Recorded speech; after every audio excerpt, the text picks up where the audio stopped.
The moving truck had barely rolled away when Marcus felt the first prickling sensation of being watched. He wiped the sweat from his brow and took a deep breath, surveying the freshly cut lawn of his new home. A modest two-story house with a wide porch, nestled in the quiet suburb of Oak Ridge. It was everything he'd worked for. A promotion at the architectural firm, years of saving, and now, finally, a place to call his own. His golden retriever, Duke, bounded across the yard, tail wagging, oblivious to the tension in the air. Marcus chuckled, bending down to scratch behind the dog's ears. "This is it, boy. Our fresh start." Then he heard it, a sharp, deliberate cough. Marcus turned to see an older white man standing at the property line, arms crossed. The man's face was pinched, his pale blue eyes narrowed in scrutiny. "You the new owner?" the man asked, though it sounded more like an accusation. Marcus forced a polite smile. "Yes, sir. Marcus Carter. Just moved in today." He extended a hand. The man, Hendricks, according to the mailbox, glanced at Marcus's outstretched palm as if it were contaminated.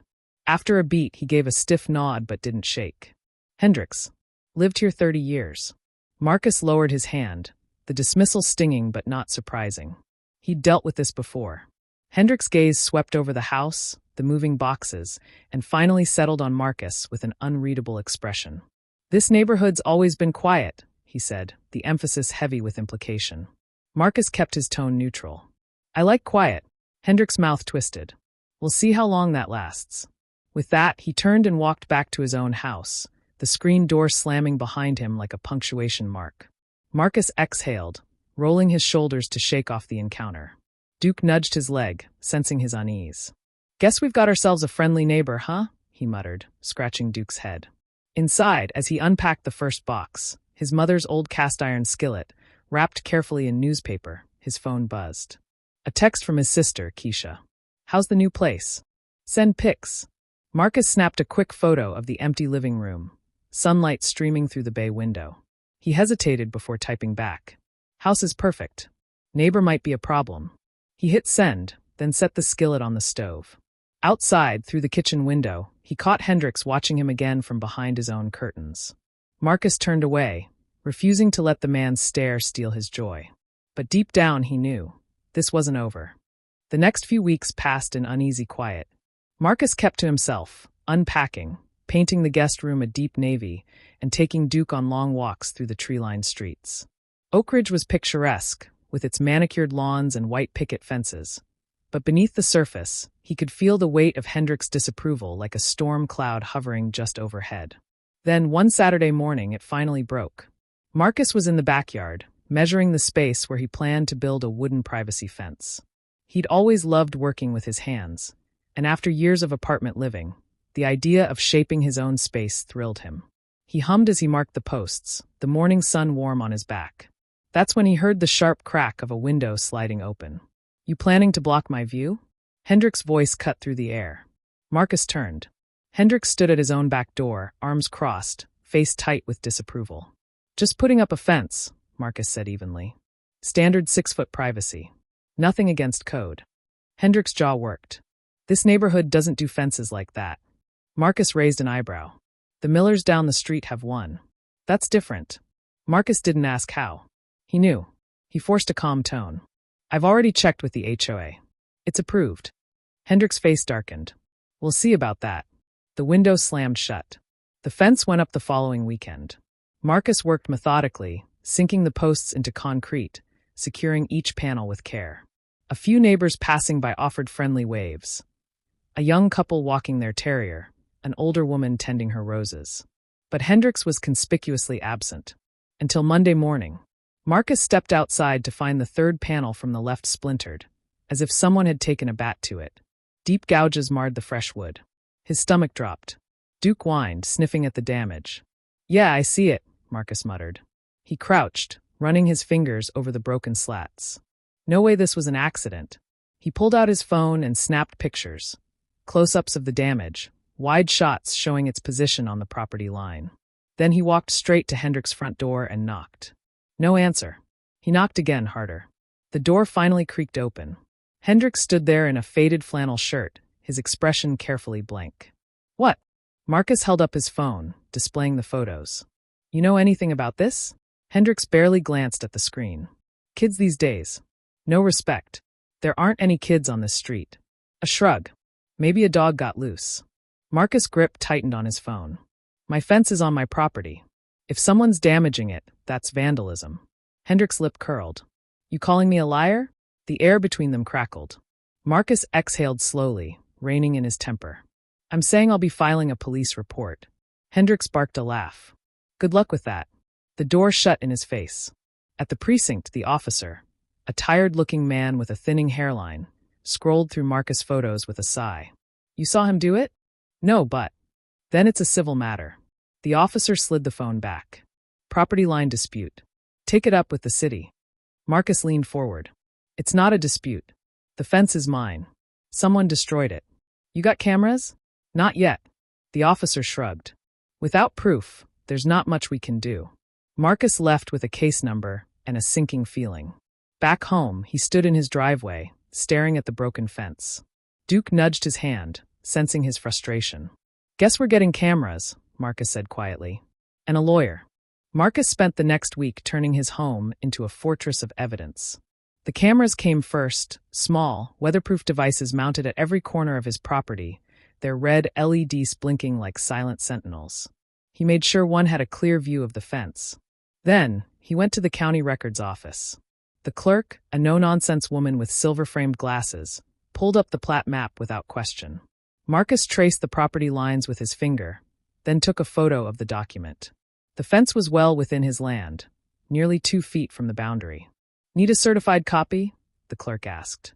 Marcus nodded. Yes, ma'am. The second act of vandalism came on a rainy Thursday night. Marcus was in his living room, sketching designs for a client, when his phone buzzed with a motion alert. He pulled up the live feed, and there was Hendricks, who'd pulled up against the drizzle, swinging a crowbar into the fence's new replacement panel. Marcus' blood turned to ice. Then fire. He grabbed his coat and stormed outside, phone recording. Hendricks froze mid-swing when the floodlights clicked on. Keep going, Marcus called. I could use the footage. Hendricks' face twisted. This is my side. Marcus zoomed in on the surveyor's stake, clearly marking the boundary. Try again. For a heartbeat, Hendricks looked like he might charge. Then he threw the crowbar into the mud and spat. Enjoy your lawsuit. The police couldn't ignore the video. Officer Ruiz, younger and sterner than the last cop, watched the footage with tight lips. We'll charge him with criminal mischief. But, she hesitated. But what? First offense? Probably just probation. Marcus slid the certified survey across her desk. It's not his first offense. It's his first time getting caught. At the hearing, Hendricks' lawyer argued it was a misunderstanding. The judge, a black woman with salt and pepper braids, wasn't having it. Mr. Hendricks, she said, adjusting her glasses, you do realize destruction of property is a felony when damages exceed $1,000? The repair estimate was $1,200. Hendricks paled.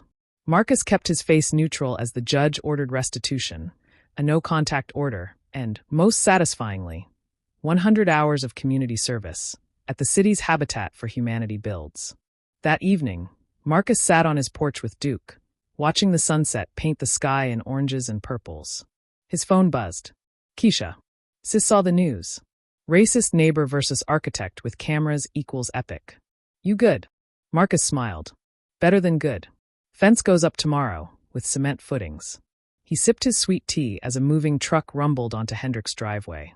Couldn't have planned it better himself. The moving truck outside Hendricks' house wasn't just carrying boxes. It carried the weight of an ending. Marcus watched from his kitchen window as a petite blonde woman, Hendricks' wife, he assumed, directed movers with sharp, jerky gestures. Hendricks himself stood off to the side, arms crossed, face like thunder. Duke let out a low woof beside him. Yeah, Marcus murmured, scratching the dog's ears. Karma's a real thing. 2 weeks earlier. The letter from the HOA had been unexpected. Dear Mr. Carter, it read, following the recent incident, the board has voted to extend an invitation for you to fill the vacant seat for Zone 3. Marcus had laughed so hard he nearly spilled his coffee. The irony was delicious. The same group Hendricks had tried to weaponize against him now wanted him in charge. He accepted, of course. Present day. The divorce papers hit the neighborhood gossip chain faster than a wildfire. Apparently she said she won't live with a felon, Keisha cackled over the phone. Sis packed his bags for him. Marcus shook his head, hammering the last nail into his newly reinforced fence. The wood was thicker now, the posts sunk deep into concrete. Nothing short of a bulldozer would take it down. A shadow fell across the grass. Hendricks stood there, looking older, his face lined with bitterness. A U-Haul was parked crookedly in his driveway. For a long moment, neither spoke. Then Hendricks muttered, "You happy now?" Marcus wiped his hands on his jeans. "Not about your life falling apart, no." He met the man's gaze squarely. "But I am happy about my fence." Hendricks' jaw clenched. He opened his mouth, maybe to curse, maybe to plead, then snapped it shut and stalked away. 1 year later, the Oak Ridge neighborhood picnic was in full swing. Kids raced across the park, burgers sizzled on grills, and Marcus, now HOA vice president, handed out plates with a smile. A new family had moved into Hendricks' old house. The Garcias, with their twin girls and a friendly golden retriever that Duke adored. As Maria Garcia passed him a homemade tamale, she nodded toward the fence, now covered in flowering vines. "That's held up nice." Marcus grinned. Built to last. Somewhere, in a cramped apartment across town, Hendricks was probably still cursing his name. But here, the sun was warm, the food was good, and the fence stood unbroken, its wood weathering into a quiet testament. Justice, after all, wasn't just served. It built something better.